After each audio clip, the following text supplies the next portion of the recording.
Tombs are so scary. Can any good thing come out of a tomb? Actually, yes. And this is an amazing and important part of the story of the Bible.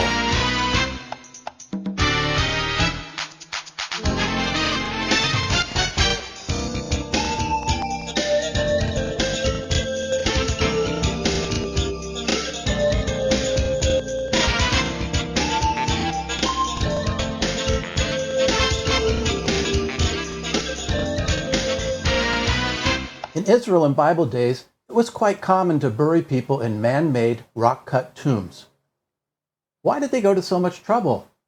Why didn't they just bury them in the dirt? Well, because in some places in Israel, it's hard to find dirt that's deep enough. In places like Jerusalem and Bethlehem, for example, up in the hill country.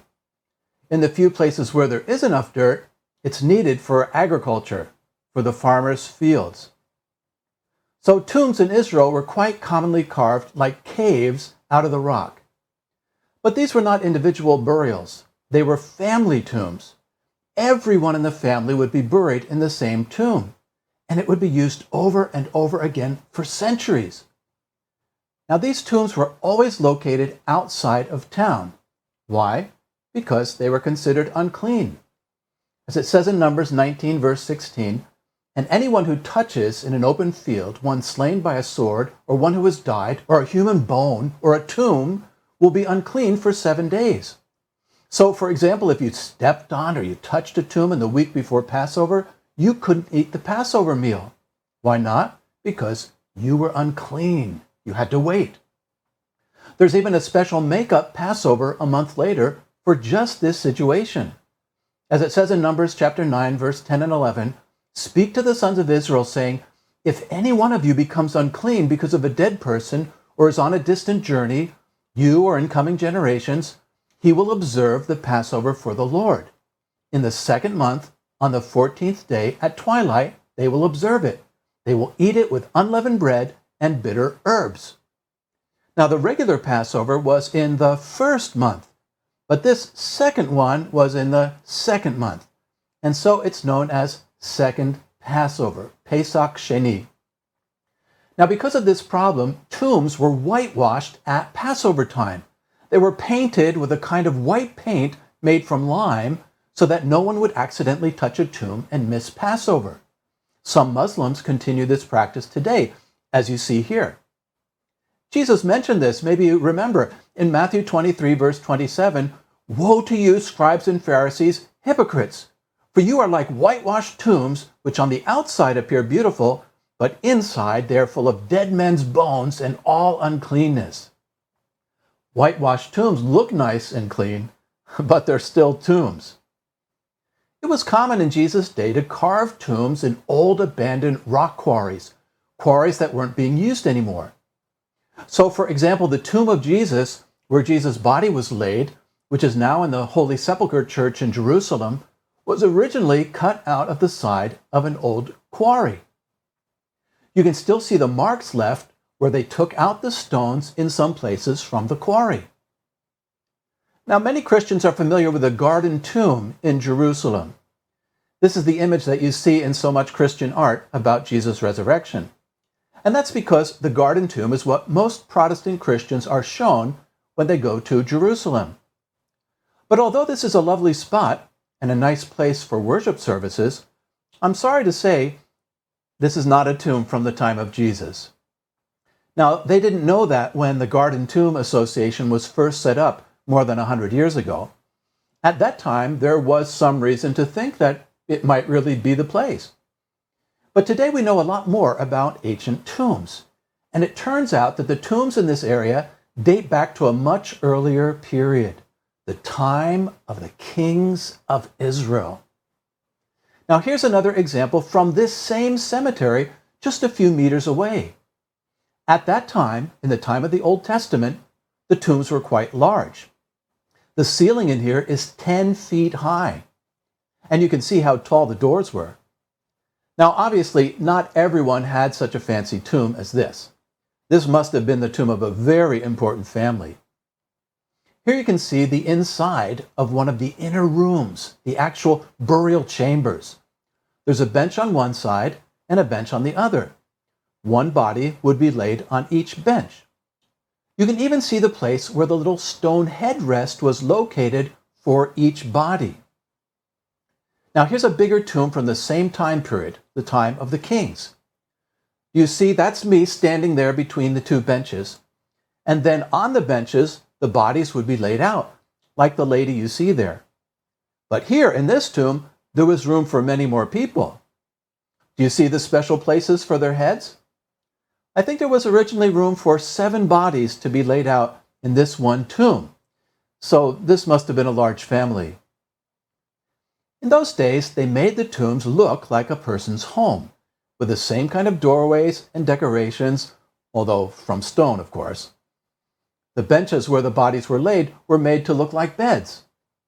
And this helps explain why the word sleep is used to describe death in the Bible. As it says in 1 Corinthians 15, verse 51, "Look, I am telling you a mystery. We will not all fall asleep, but we will all be changed." Well, what does Paul mean there? That we will not all die before Jesus returns. Or as Jesus himself said in John 11:11, "These things he said, and after this he said to them, 'Lazarus our friend has fallen asleep, but I am going so that I may awaken him.'" Well, as you know, Lazarus had died. But this was a more gentle way to speak about death. What this meant, of course, is that if somebody else died, and then you came in the tomb to bury the next person, you would see the body decomposing there on the bench. This is what led to the idea that death ate or consumed the bodies of the dead. As it says in Isaiah 5:14, "Therefore Sheol has enlarged itself and opened wide its mouth without limit. And her, Jerusalem's splendor and her tumult and her clamor, and the one who is jubilant will descend into it as punishment." So the idea is that they're eaten by death. Or as it says in Proverbs 1:12, "Let us swallow them alive like Sheol, and whole as those who go down to the pit." So again, Sheol is seen as eating the dead. Well, then after about a year, when the body had completely decomposed, the bones were gathered up and put into a repository underneath one of the benches. In this way, you were literally gathered to your fathers. As it says in Judges chapter 2, verse 10, "And all that generation also were gathered to their fathers. And there arose another generation after them who did not know the Lord, nor yet the work which he had done for Israel." Or sometimes it's gathered to your people, as in Genesis 25, verse 8, "And Abraham breathed his last and died at a very old age, an old man and satisfied with life, and he was gathered to his people." Or as Jacob says in Genesis 49, verse 29, "Then he commanded them and said to them, I'm about to be gathered to my people. Bury me with my fathers in the cave that's in the field of Ephron the Hittite." So this is where the New Testament expression comes from, which describes the death of the righteous as being in the bosom of Abraham. As Jesus said in the parable in Luke 16, "Now it happened that the poor man died, and he was carried by the angels to the bosom of Abraham. But the rich man also died and was buried." So not only did your bones go to be with your people, but then your spirit would go to be with them too. So now that you know what these Old Testament tombs look like, I think you can see, if you look closely, where the benches used to be here in the garden tomb on either side, where the bodies were laid. So this is clearly an Old Testament tomb, and then later the tomb was reused, and they chiseled away most of the benches and changed it in the Byzantine and even in the Crusader period, hundreds of years after the time of Jesus. But the overall size and shape and design is clearly from long before the time of Jesus and not from Jesus' day. But if this was not the style of the tombs in the time of Jesus, how did they look in Jesus' day? Well, first of all, they were not as fancy. The openings were also quite small. Of course, even earlier in the time of the kings, most of the tomb entrances were also quite small. You had to bend way down or even crawl to get in. Yes, it's true that a few were larger, but most were quite small. And they were not sealed with a simple flat stone set up against the rock, as you see in Christian art. That would make it too easy for a tomb robber to get in. If there's nothing holding up the stone, you could just pull on it a little and it would fall right over. So this is really not accurate. Instead, most tombs were sealed with a stone plug. Do you see the block of stone in front of the tomb opening there? You would just shove it in and it would seal the tomb. But a very small number of tombs had a different kind of door, a rolling stone door. Now this kind of door is called a golel in Hebrew. Can you see the rolling stone door there? But as you can see, it's not just standing by itself in front of the door. No, it's in a stone track, protected by other stones around it so it won't just fall over. Here's another view. Can you see the rolling stone door? Do you see how it's protected by the rock around it? And to make it harder to open, they put the rolling stone door in an inclined groove in the rock so it was easy to close but hard to open. And when those things closed, they locked into place. But even for this tomb, which was bigger than most, you still had to get down on your knees to get in. So as you can see, you couldn't get into these tombs easily, and that's why the women wondered how they would get the tomb open when they went to Jesus' tomb early on the morning of Jesus' resurrection. As it says in Mark 16, verse 3, and they were saying to one another, who will roll away the stone for us from the entrance of the tomb? Now, these tombs we're talking about now are what we call Second Temple period tombs, because the time of the Second Jewish Temple is when Jesus' earthly ministry took place. And hundreds of these Second Temple tombs have been found so far. But only a handful were sealed with rolling stone doors of the kind mentioned in the Gospels. The rest just had one of those stone plugs. So a rolling stone was not common. And every one of these tombs that did have a rolling stone were the tombs of wealthy people. Why is that important? Because it matches the prophecy of Isaiah, which says that Jesus would be buried in the tomb of a wealthy man. It's in Isaiah 53, verse 9, and he will make his tomb with the wicked and with one who is rich in his death, because he will do no violence and there will be no deceit in his mouth. So what was inside of these tombs from the time of Jesus? Well, first, when you went inside, there was an entry room, an entrance chamber or antechamber. And here, once you were inside, you could usually stand up again. And then, if you went a little further, you would come into an inner room where the bodies were actually buried. You could stand up here too. Now, some tombs had several of these inner rooms, not just one. This same basic pattern of rooms has been correctly preserved all these years at the Holy Sepulchre Church, the traditional place of Jesus' burial, even though a lot of changes have been made to the tomb over the years. But here too, when you enter the tomb through the entrance door, you come into the entry room, the antechamber first. Now that box in the middle of the antechamber holds a small piece of the rolling stone door of Jesus' tomb, which was broken long ago. And then you go through a second door, and this takes you into the inner room. This is where the tomb was located. Now today you can't see any of the original stone of the tomb around you because of all the damage and repairs and changes that have taken place over the years. All you see is this stone slab, which is only a few hundred years old. But there is just a little bit of the original tomb of Jesus left under all this later stonework. And that was the reason for all the excitement recently when they were doing repairs of the tomb. When they lifted up the stone over the place where Jesus' body was laid, underneath the modern stonework, they found a much earlier stone covering dating back to the 4th century AD. This is when the first church was built here. Now that piece is the one with that small Byzantine-style cross on it. And under that, under a layer of plaster fill, they found some of the original stone bench going all the way back to the time of Jesus. This was the first time anyone had seen it for hundreds and hundreds of years. It was an amazing discovery. Now, the inner room of many tombs in the time of Jesus had a stone bench on 3 sides of the room.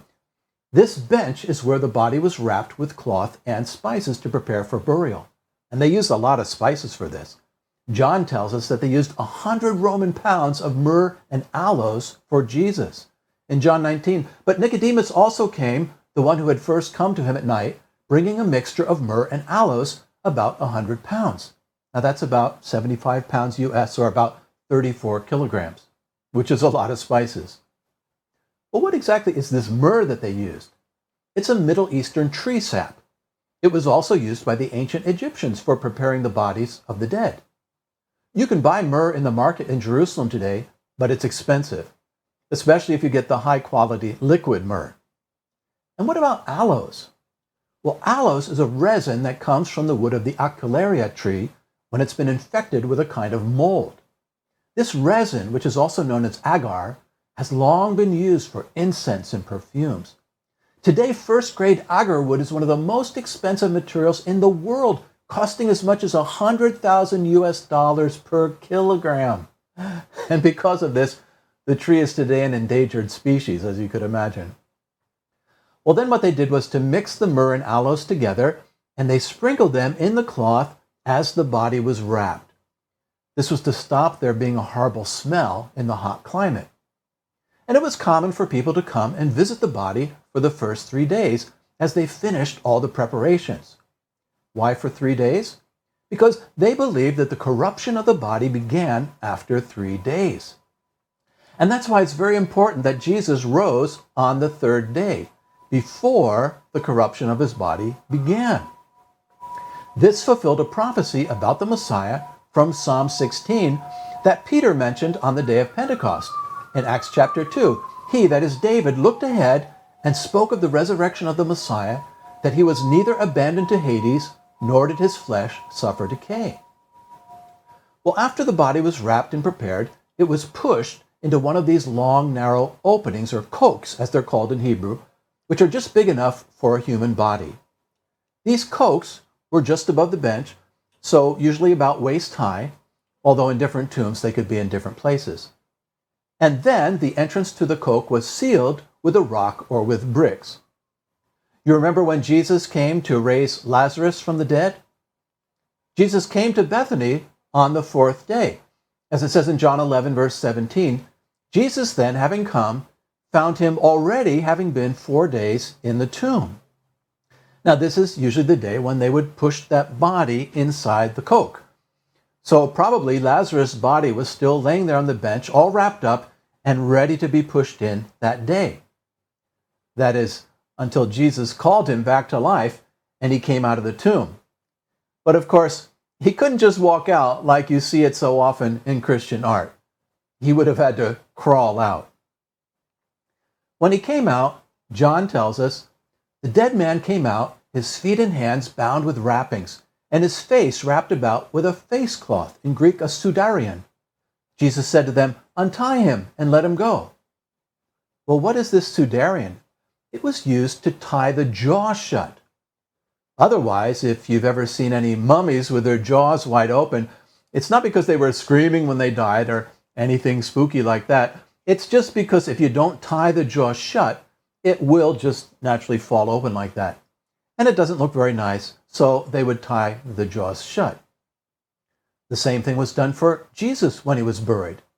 John chapter 20 says, Peter saw the linen wrappings and the face cloth, the sudarion, that was on his head, not lying with the linens, but rather folded up in a place apart after it had been taken off. Jesus had resurrected. For those who were not miraculously raised from the dead, the body was left to decompose in the coke for a year. And then after 1 year, the bones were gathered up and placed in an ossuary, a bone box. This made room in the coke for the next person who died. Now these bone boxes were just wide enough for the widest bone in the body, the skull, and just long enough for the longest bone in the body, the thigh bone. You know, that's the upper part of your leg. And then these boxes would just stay there somewhere inside the tomb permanently. Now, the Jewish people don't do this with the bones anymore, but it's interesting, they do still have a special celebration a year after a person's death. It's known as their yahrzeit. It's the custom today to light a candle on this day and to visit the tomb, and then they will often do this every year. When they visit the tomb today, It's the custom to put a stone on the tomb in memory of your visit. So observing the one-year anniversary of a person's death is in fact very ancient. But let's go back now to the time of Jesus.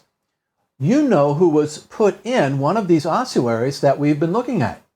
His name is scratched right there on the side of the box. Can you read it? Who is it? Kaf, Pe, Aleph. It's Caiaphas, right? Caiaphas. Do you remember him? He was the high priest in the year that Jesus was crucified, who turned him over to Pontius Pilate.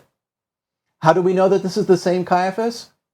Well, for one, Caiaphas was not a common name, and it's a very fancy ossuary, so it must have belonged to somebody who was rich.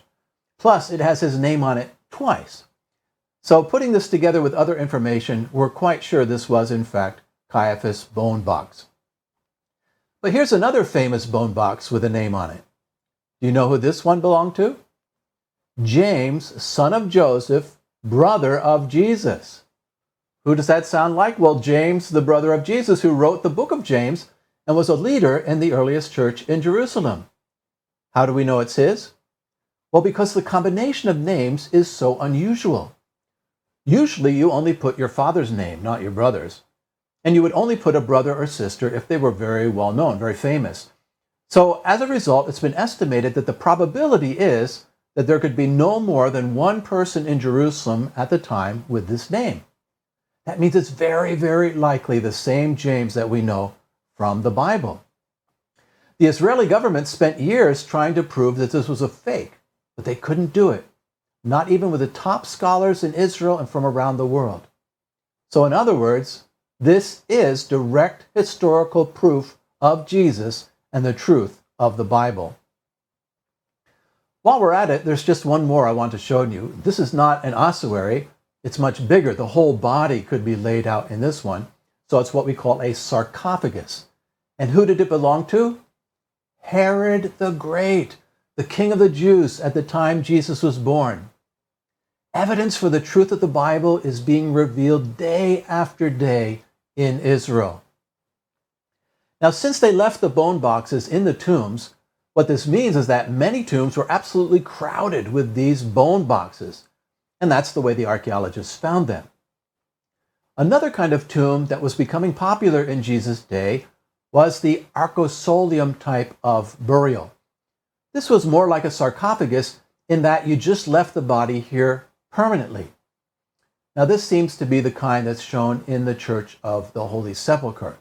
You put the body in there and then you would cover it over and it would just stay there. Now, after the burial, there were 7 days of mourning called sitting Sheva, and this is why the disciples were gathered together in Jerusalem that first week. They were mourning the death of their teacher Jesus for 7 days. The first 3 days are called the days of weeping. As it says in John 20, Mary was standing outside the tomb weeping. So sometimes they visited the tomb during those first 3 days. And then when they went home, they would sit on low stools or on the ground. You were not supposed to get comfortable at all. It was forbidden to wash, to anoint yourself, to put on shoes, to study, or to do any business. And even today, this is true for religious Jews. Now, this was a difficult time for the disciples.